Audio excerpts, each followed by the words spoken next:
नमस्कार। Prime Minister Starmer, friends, namaskar, good morning. सबसे पहले मैं प्रधानमंत्री स्टार्मर के गर्मजोशी भरे स्वागत सत्कार के लिए हार्दिक आभार व्यक्त करता हूं। आज हमारे संबंधों में एक ऐतिहासिक दिवस है। मुझे प्रसन्नता है कि कई वर्षों की मेहनत के बाद आज दोनों देशों के बीच comprehensive economic and trade agreement संपन्न हुआ है। First of all, let me extend my heartfelt gratitude to Prime Minister Starmer for the warm welcome and gracious hospitality. Today marks a historic day in our bilateral relations. I am pleased to note that after many years of hard work, the comprehensive economic and trade agreement between our two countries has been concluded today. यह समझौता मात्र आर्थिक साझेदारी नहीं, बल्कि साझा समृद्धि की योजना है। एक और भारतीय textile, footwear, gems and jewellery, sea food और इंजीनियरिंग गुड्स को यूके में बेहतर मार्केट एक्सेस मिलेगा।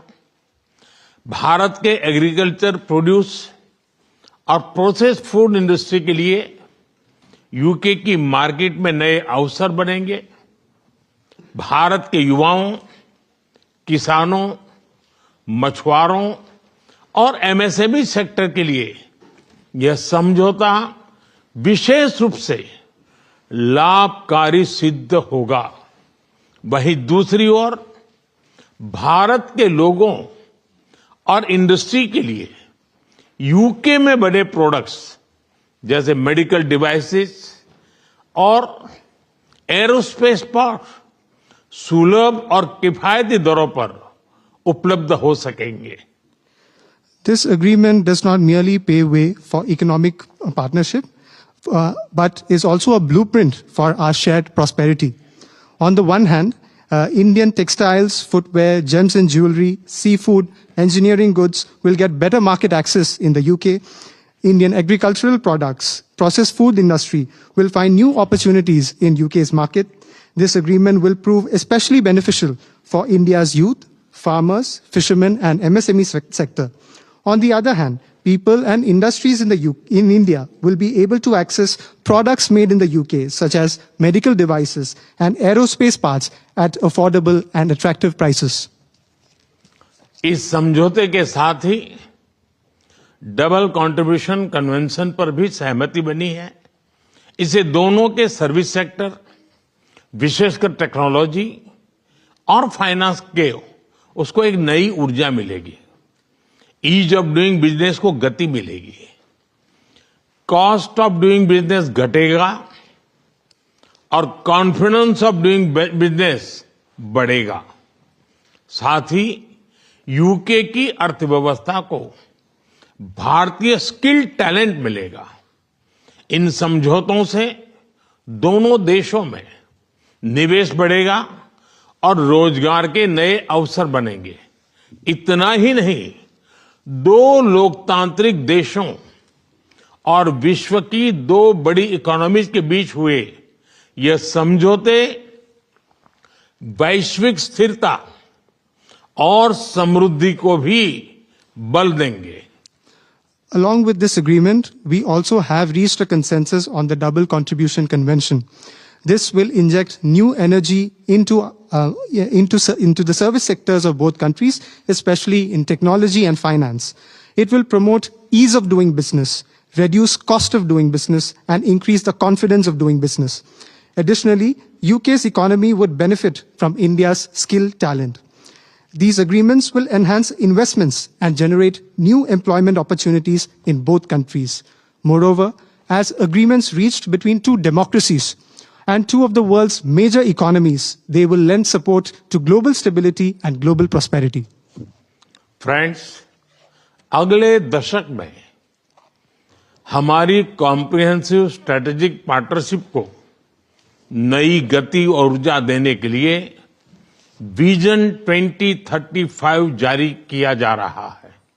यह टेक्नोलॉजी, डिफेंस, क्लाइमेट, एजुकेशन और पीपल टू पीपल कनेक्ट के क्षेत्रों में एक मजबूत, भरोसेमंद और महत्वाकांक्षी साझेदारी का रोड मैप बनेगा।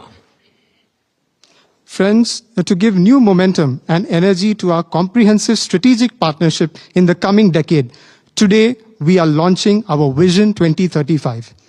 Vision 2035 is a roadmap that will form the basis of a strong, trustworthy, and ambitious partnership in the fields of technology, defense, climate, education, and people-to-people connect. Defence और सिक्योरिटी में साझेदारी के लिए defence industrial road map बनाया गया है।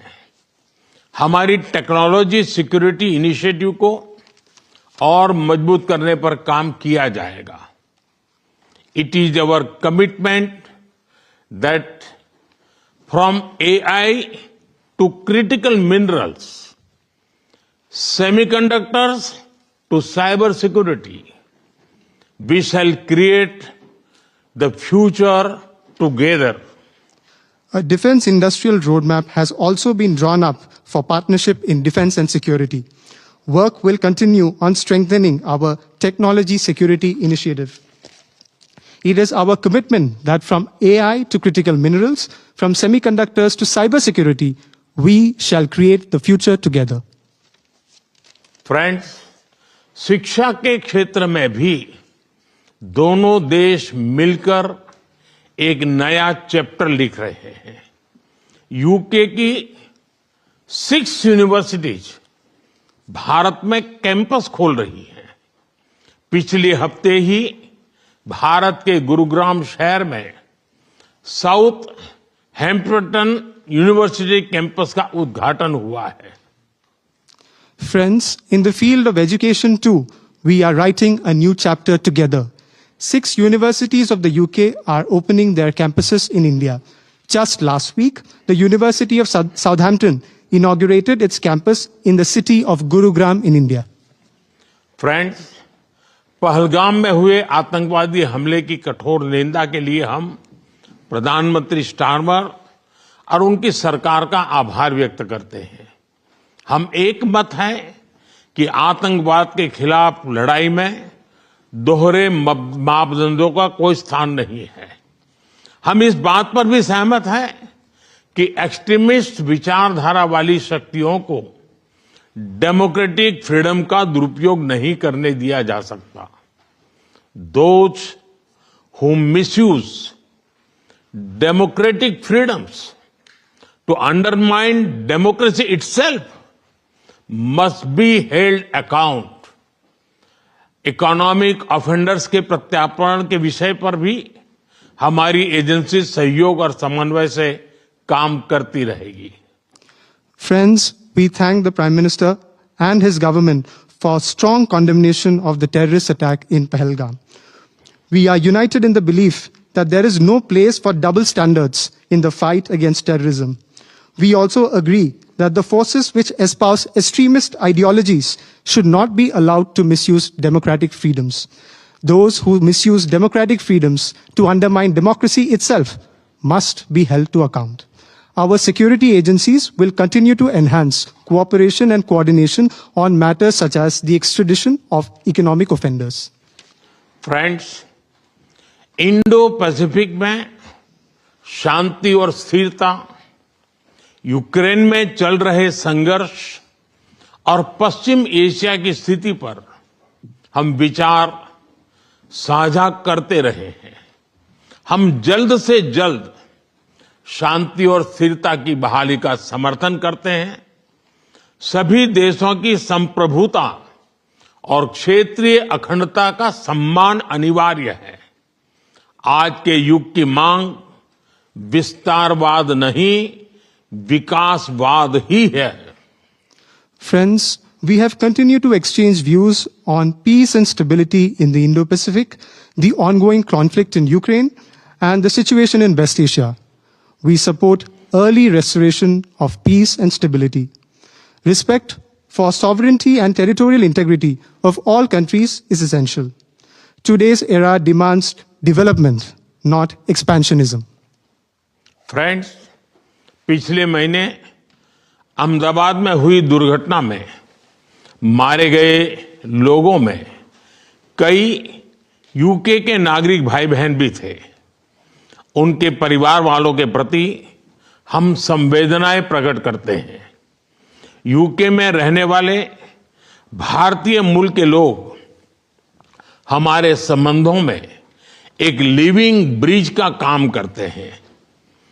They did not just bring curry from India, but also creativity, commitment and character. इनका योगदान सिर्फ यूके की समृद्ध इकोनॉमी तक सीमित नहीं है, बल्कि यूके के कल्चर, स्पोर्ट्स और पब्लिक सर्विस में भी दिखता है। Friends, last month in the unfortunate plane crash in Ahmedabad, our sisters and brothers of the UK were among those who lost their lives. I would like to express my deepest condolences to the families of the victims. The people of Indian origin in the UK form a living bridge that connects our two nations. They did not just bring curry from India, but also creativity, commitment, and character. Their immense contributions are not just limited to UK's prosperous economy, but are also visible in UK's culture, sports, and public service.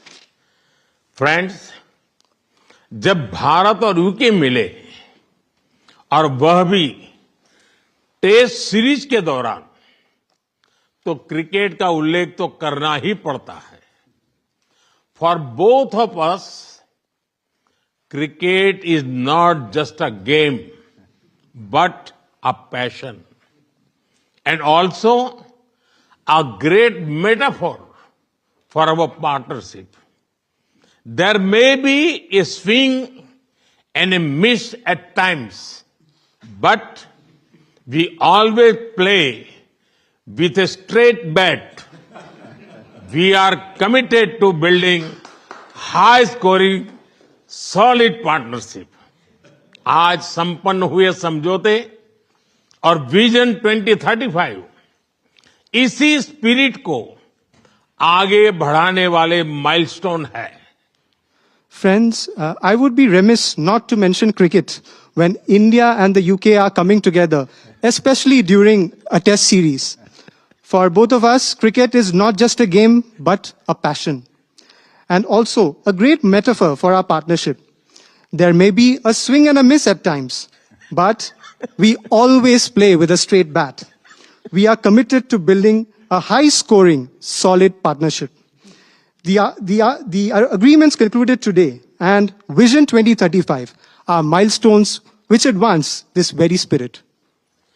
प्रधानमंत्री जी, मैं एक बार फिर आपके आतिथ्य सत्कार के लिए आभार व्यक्त करता हूं।